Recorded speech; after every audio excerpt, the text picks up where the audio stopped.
Hello everyone. तो आज मैं आप लोगों के लिए फिर से कुछ ऐसी टिप्स लेकर आई हूँ जिससे कि आपके जो मुश्किल भरे काम होते हैं वो बहुत आसान होने वाले हैं। बहुत काम ऐसे होते हैं जिनका हमें करने का सही तरीका नहीं पता होता, इसलिए हमें बहुत समय लग जाता है, फिर भी काम सही नहीं होते हैं। तो चलिए स्टार्ट कर लेते हैं हमारी पहली नंबर 1 किचन टिप्स। कभी कभी जब हम चावल बनाते हैं तो हमें उसका मेजरमेंट पता नहीं होता है कि हम कितना चावल लें और कितना पानी लें। कभी कभी चावल बहुत ज़्यादा गाढ़े रह जाते हैं और कभी कभी बहुत ज़्यादा पानी हो जाता है।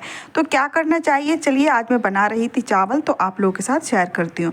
तो हमने लिया है लगभग 1.5 गिलास से कम चावल है। ये वाला गिलास मेरा मेजरमेंट रहता है, मैं हमेशा इसी गिलास से चावल बनाती हूँ। तो 1 गिलास भर के लिया है और आधा थोड़ा कम लिया है आधे से। तो चावलों को मैं अच्छे से धो लेती हूँ। मेजरमेंट में आप लोगों को बाद में बताऊँगी, उससे पहले एक चीज़ और भी बताती हूँ कि अगर आप जब भी चावल बनाते हो ना तो आप क्या करें, जैसे कि मैं तो घी में छौंक रही हूँ, अगर आपके पास घी नहीं है तो आप तेल में भी छौंक सकते हैं। तो 1 चम्मच तेल डालेंगे उसमें और उसमें डालेंगे थोड़ा सा जीरा, जिससे कि क्या होता है कि चावल आपस में चिपकते नहीं है और टेस्ट भी डबल हो जाता है। तो आप लोग इस तरीके से ज़रूर एक बार ट्राई करके ज़रूर देखना। तो मैंने घी डाल दिया है और घी डालने के बाद ये गर्म हो जाएगा, फिर उसके बाद हम इसमें चुटकी भर थोड़ी सी हम डालेंगे इसमें जीरा, जिससे का टेस्ट और इतना बढ़िया आता है। आप एक बार इस तरीके से ट्राई करोगे ना तो हमेशा इसी तरीके से बनाओगे। तो चावलों को मैंने अच्छे से धो लिया है, वॉश कर लिया है। उसके बाद हम डालेंगे इसमें थोड़ा सा जीरा तड़कने लगेगा, उसके बाद हम इसमें डाल देंगे चावल। तो चलिए दिखाते हैं आप लोगों से कि किस तरीके से हम बनाते हैं चावल। तो ये देख लीजिए, इससे क्या होता है कि कुकर भी गंदा नहीं होगा, कुकर में भी आजू बाजू में जो चावल चिपक जाते हैं वो बिल्कुल नहीं चिपकेंगे और उनका टेस्ट भी डबल आएगा। तो चलिए अब बताते हैं आपको मेजरमेंट की बारी। तो जैसे कि हमने 1.5 गिलास से थोड़े कम चावल लिए थे, उसी गिलास को नाप कर हमको डबल पानी डालना है।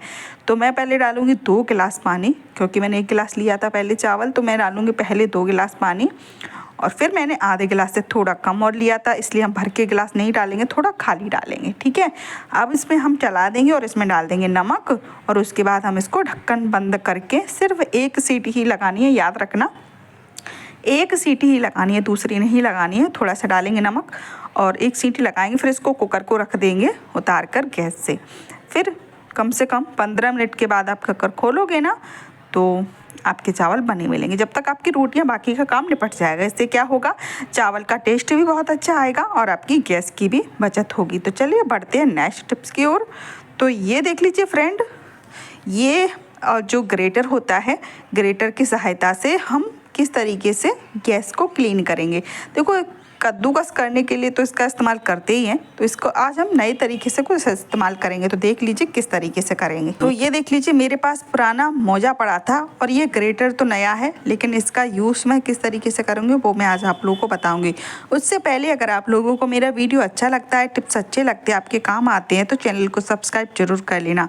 तो चलिए इसको लेके चलते हैं गैस के पास। इसको मैंने पहना लिया पहले से मोजा।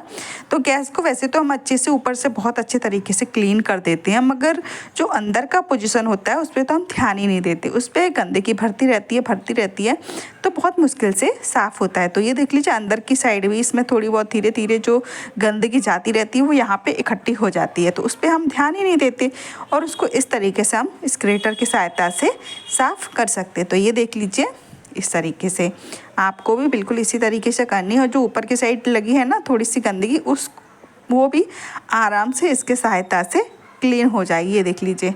तो आप लोग बताना कि आपको कैसी लगी हमारी ये टिप्स। देखो, मैं वही टिप्स लाती हूँ जो आपके डेली में काम आती है। तो चलिए बढ़ते हैं नेक्स्ट टिप्स की ओर। कभी कभी हमारे जो बैग होते हैं उनकी जो चैन का ऊपर का जो हुक होता है वो टूट जाता है, उसके बिना इसको लगाना और खोलना बहुत मुश्किल भरा काम हो जाता है। ये देख लीजिए, बहुत मुश्किल से लग रही है। तो चलिए किस तरीके से हम इसका हुक बनाते हैं घर पे वो मैं आप लोग को बताती हूँ, ठीक है। अगर अच्छा लगे वीडियो तो एक लाइक ज़रूर कर देना। तो हम लेंगे सेफ्टी पिन, हम सेफ्टी पिन का यूज़ करेंगे। ये देख लीजिए इस तरीके से, ठीक है। आगे वाले हुक में नहीं डालना है, देखो अभी मैं दिखाती हूँ, इसमें नहीं डालना है। जो पीछे वाला जो हुक है ना उसमें डालना है, क्योंकि उसी में रहता है इसका हुक। उसमें डालेंगे हम सेफ्टी पिन और उसको फिर लगा देंगे। ये देख लीजिए इस तरीके से, और फिर इसको आराम से चैन हमारी लग के तैयार हो जाएगी। ये देख लीजिए, ठीक है ना, कितनी बढ़िया तरीके से खुलेगी और लगेगी। तो ये देख लीजिए। चलिए बढ़ते हैं नेक्स्ट टिप्स की ओर। तो हमारे घर में जो झाड़ू होता है, फुल झाड़ू लगा लगा के इसकी सींकें जो होती हैं वो बहुत ही ज़्यादा ढीली हो जाती हैं और अपने आप खिंच खिंच के गिरने लगती हैं, जिससे कि झाड़ू बहुत ढीला हो जाता है, बहुत जल्दी टूट जाता है। महंगा तो बहुत आता है पर उतना चल नहीं पाता ये टूटने की वजह से। तो चलिए इसका एक आप लोगों को बताती हूँ उपाय, जिससे कि बिल्कुल भी टूटेगा नहीं। तो हमको लेना है टैप, जो सेलो टैप आता है ना प्लास्टिक वाला, वो। तो उसका मैं छेड़ा ढूंढ लेती हूँ, मिल गया उसका छोड़ा। और उसके बाद फिर हम इसके यहाँ पर लपेटेंगे, ऊपर की साइड नहीं लपेटना, जहाँ पे लगा हुआ है जो खुली जगह है वहाँ पे लगाना है। ये देख लीजिए इस तरीके से, ठीक है। और इस तरीके से थोड़ी ज़्यादा नहीं लगाना, करीबन 2 इंच के करीबन हम इसको टैप को लपेटना है। ये देख लीजिए इस तरीके से।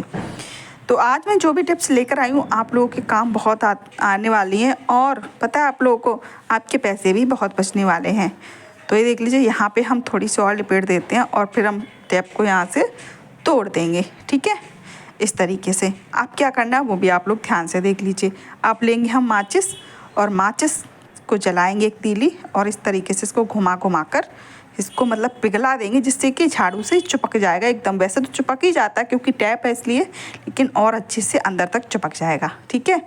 आप काढ़ी को फेंक देंगे और हाथ से इसको दबा देंगे, ये देख लीजिए, ठीक है। जिससे कि एक भी सीख इससे निकल के बाहर नहीं गिरेगी, सारी सीखें इसमें लगी रहेंगी। और झाड़ू आपका अगर 1 महीने चलता है ना, तो 2 महीने, कहने का मतलब ये है कि डबल चलने वाला है। चाहे कितना भी चले डबल चलेगा, टूटेगा नहीं। अगर वीडियो अच्छा लगे तो लाइक ज़रूर कर देना, आपके लाइक का इंतज़ार करती हूँ मैं। चैनल सब्सक्राइब जरूर कर देना, क्योंकि मैं ऐसे ही टिप्स अपनी चैनल पे लाती रहती हूँ। तो चलिए बढ़ते हैं नेक्स्ट टिप्स की ओर। कभी कभी हम क्या करते हैं, जब हम सिंदूर लगाते हैं ना, मांग में सिंदूर भरते हैं, जो मांग के आगे जो भरते हैं ना, वो सिंदूर झड़ जाता है, क्योंकि सिंदूर सूखा होता है तो वो झड़ जाता है। तो ये देख लीजिए, अभी आप लोगों को दिखाती हूँ। तो ये देख लीजिए, ये थोड़ी देर बाद झड़ जाएगा। तो एक तरीका बताती हूँ जिससे कि सिंदूर बिल्कुल भी झड़ेगा नहीं और एकदम वाटरप्रूफ जैसा होता है ना, वैसा हो जाएगा। तो चलिए, आप जो भी चीज़ें इस्तेमाल करते हो, बोरोप्लस समझ लो, या फिर जो सर्दियों की क्रीम होती है वो, तो उसको पहले जहाँ पे आप सिंदूर माथे पे भर रहे हो ना, तो वहाँ पे थोड़ा सा लगा लीजिए इस तरीके से, ठीक है। इसको लगाने के बाद अब आप सिंदूर की मांग भरिए। ये देख लीजिए, अभी दिखाती हूँ आप लोगों को इस तरीके से, ये देख लीजिए, ठीक है। सिंदूर की मांग भरिए, तो ये बिल्कुल भी झड़ने वाला नहीं है, जैसा है वैसा ही रहेगा। और जो एक्स्ट्रा जो हमारा बॉडी लोशन है, वो थोड़ी समय के बाद अपने आप बॉडी उसको अब्जॉर्ब कर लेगी, ठीक है। ये देख लीजिए, तो ये आसानी से नहीं निकलेगा और बहुत अच्छा भी लगता है। तो आप लोग बताना कि आप लोगों को मेरी टिप्स कैसी लगी। अगर अच्छी लगी हो तो चैनल को सब्सक्राइब जरूर कर लेना। मिलती हूँ नेक्स्ट वीडियो में अच्छी सी टिप्सों के साथ, तब तक के लिए बाय बाय।